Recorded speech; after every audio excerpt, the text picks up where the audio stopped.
Hello there. I'm here to address a specific question regarding Strava and flagging a com. This is supposed to be for people who have some experience with Strava, who have a com, or maybe they have a high placement on a leaderboard and they just receive a notification that they lost their com. So you'll look at your dashboard here on Strava and you go to your notification tab. And let's just go down here to one notification I received. Lost your com. Click on that. And it brings us to a ride. This is actually just the segment.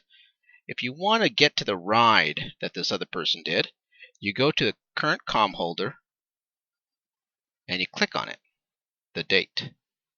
And that will get you to the actual ride.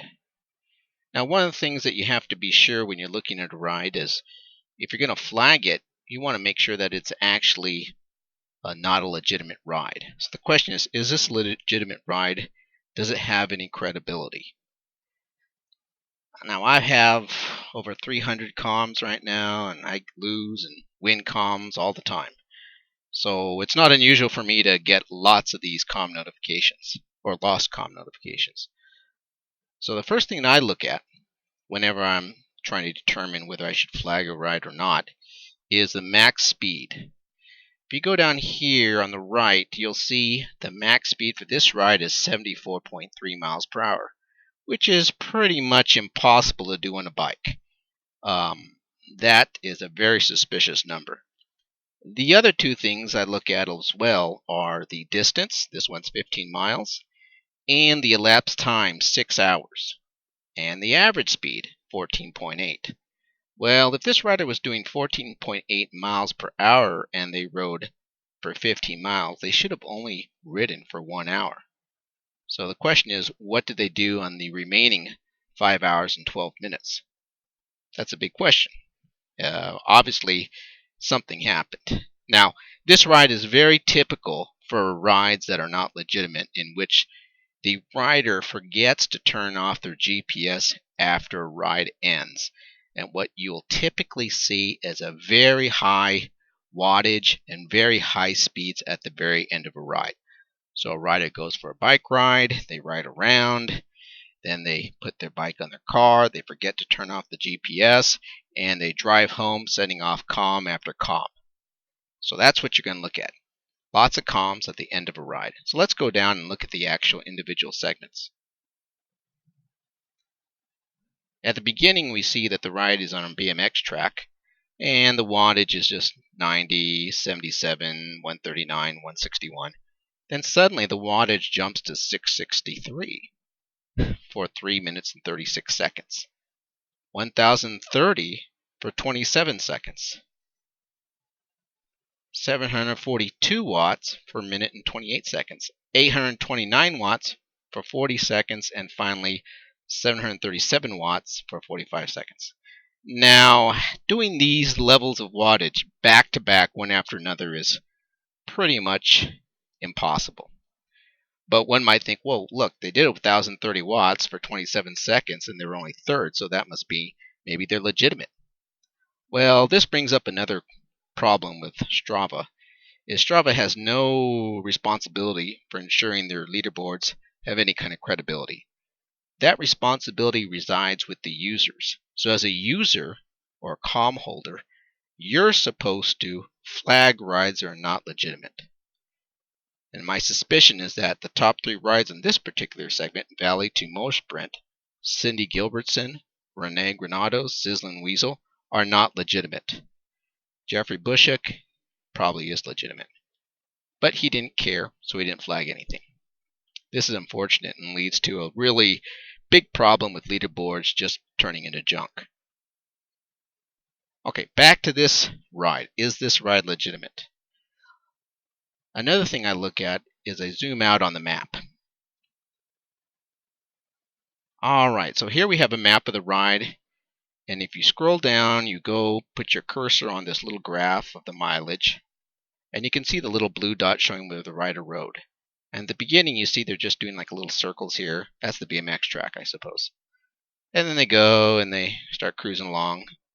They go up. And then something funny happens here. They seem to go onto a big road. So let's zoom in and see what that big road is.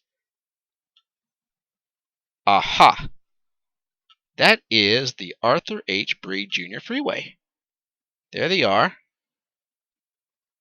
Onto the on-ramp, onto the freeway, and cruise on the freeway, get off on the off-ramp. There is no trail here. This is all freeway. And that is their freeway use.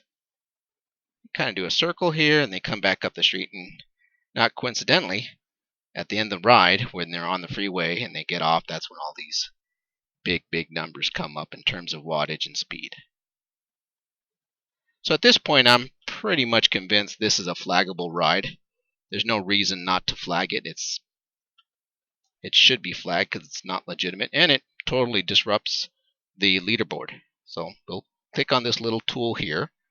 That's a Crescent Ranch. Click flag, and we say activity was in vehicle. The next thing, you should put a reason. I typically put something like rider rode at over 74 miles per hour on freeway 580. Not possible on a bike. Activity in vehicle. Ride needs to be cropped. Now, cropping is something that you do as a user when you have a ride that is not legitimate. Let's say you put your bike on the car and you rode and got some comms. You can crop that ride with the cropping tool. And that's in Strava. You just crop the ride, reduce it so that the end point is actually where you stop riding. And it's very easy to do. So right now I'm going to flag this ride. And then it'll come up. You'll see this pink. Your flag has been created.